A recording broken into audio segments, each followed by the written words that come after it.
Podľa platného zákona o podobovom a zásilkovom predaji z roku 2000 sa spotrebiteľom chápe každá fyzická osoba nepodnikateľ, ktorá nakupuje tovar pre svoj vlastný prospech, nie za účelom podnikania.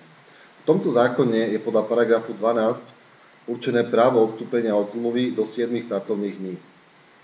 Podľa vyjadrenia aj Slovenskej obchodnej inšpekcie, pokiaľ je zmluva uzatvorená elektronickými komunikačnými prostriedkami, to je e-mailom, objednanie si prostredníctvom internetovej stránky tovaru alebo iným spôsobom, toto právo nie je možné uprieť ani v prípade, ak si zákazník tovar príde vyzdvihnúť sám na nejakú kamennú predajňu alebo na miesto určené predávajúcim.